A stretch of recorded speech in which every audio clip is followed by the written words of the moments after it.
Sales start at the moment when a human needed something from another person. In the old day, if you have eggs and your wife asks you for chicken, you have to find someone to exchange your eggs with the chicken. You want to know how? Please watch the video till the end.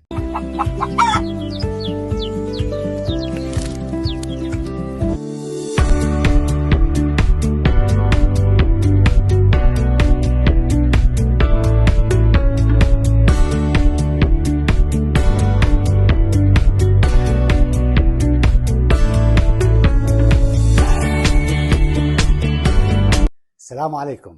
Hi. For the people who's watching us for the first time, my name is Nidan and we are a family. In my channel, we are a family. Now we are 200 members who love to learn from each other. Today, I will start talking about when sales start and how actually sales start.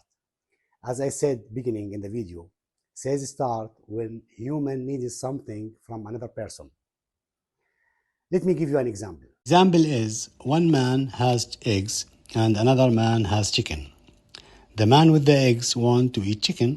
So he asked the chicken man, I will give you 10 eggs for one chicken. Then the chicken man think little bit and doing some calculation. After he think, he said to the eggs man, sorry, I want 20 eggs. The moment he asked for 20 eggs, this moment changed everything. When you need something, you become a buyer, and the person who own value become a seller. So seller control price, but why he asked for 20? But why the chicken man asked for 20 eggs? I will tell you. Don't be hurry, please. And I will answer all your questions. If you have any question, just raise it in the comment, and I will be happy to answer. Let us go back to the story now. Where we are? Actually, I forget. So now we know that the eggs is the fees and the chicken is the product, and the man who owned the chicken is the seller, and the man who owned the eggs is the buyer. And this is what happened today actually. If people need oil, clothes, medicine, and in business, power belongs to the one who control value. That's why sales become the most powerful skills in the world. When I start working in sales after 5 years, I start more focusing in sales and business because I like it actually. Now I will answer your question. Why the chicken man asked him for 20 eggs and he refused to take only 10 eggs? Because raising a chicken cost him something. Eggs are not payment. He need to cover cost and make a profit. Maybe 10 eggs cover the cost and the other 10 eggs is a profit. And that's exactly how companies work today. So rule number 1, cover cost, then make profit. Now let us go back to the cost. In cost, we have two types of cost, direct cost and indirect cost.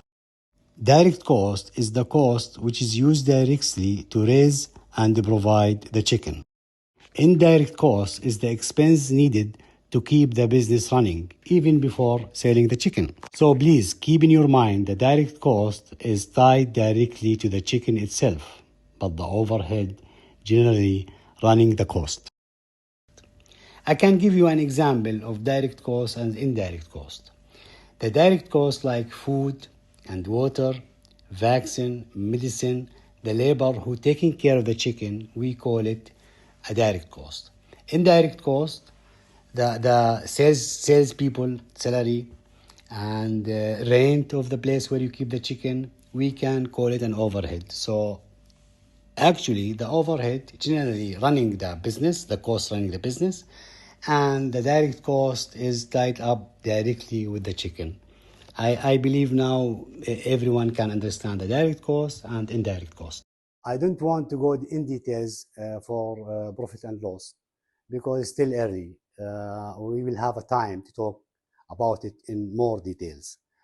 But now keep in your mind the profit equal selling price minus direct cost plus indirect cost. This is the way you calculate the profit. So now the sailor man come big and he have more customer and he open a company and he decide to sell directly to customer. And in some other way, this company, we call it a principal actually. Why we call it a principal? Because they own the brand. The brand is belong to them. So they either sell directly to customer or they assign a distributors. And sometimes distributor assign a dealers. So the one who own the brand, we call it a principal, and the one who sign an agreement with the principal, we call it distributors. And sometimes principal assign for a country or a region one distributors, we call it an exclusive. And in some other way, some principal have 3 4 distributors, and under distributors there is a dealers, and sometimes also the dealer sign directly with the principal. So we have a principal, we have a distributors, we have a dealer. If the principal sell directly to customer, we call it business to customer. If the distributors buy the product from the principal, we call it business to business. Then the distributor sell it to customer, we call it business to customer. And then if the distributor sell the product to the dealer, we call it business to business. So if the business go directly to customer, we call it B2C. And if the business between two company, we call it business to business.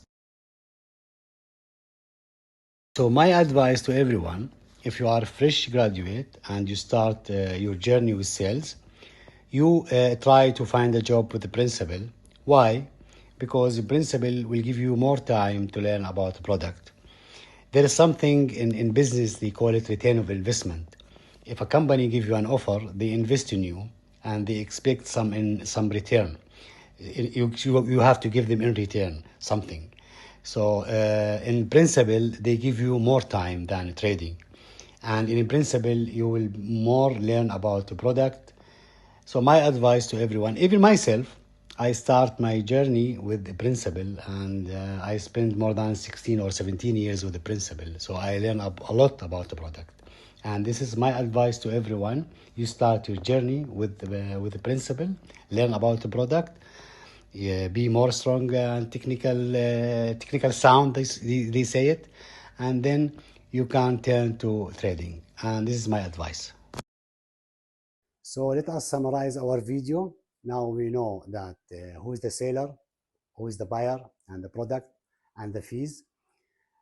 By next video, we start talk about pre-sales, job description, and sales job description. And please don't forget to share and subscribe. Let us grow. Now we are 200 people. I wish we'll be 1,000 by end of the month.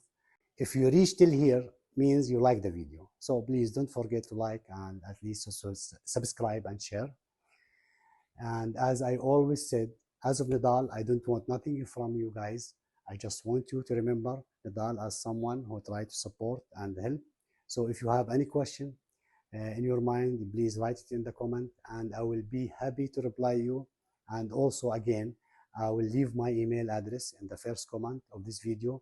If you have any question related to sales, interviews, I will be happy to answer. I'm waiting your comment and please don't forget to share and subscribe. Good night. Thank you.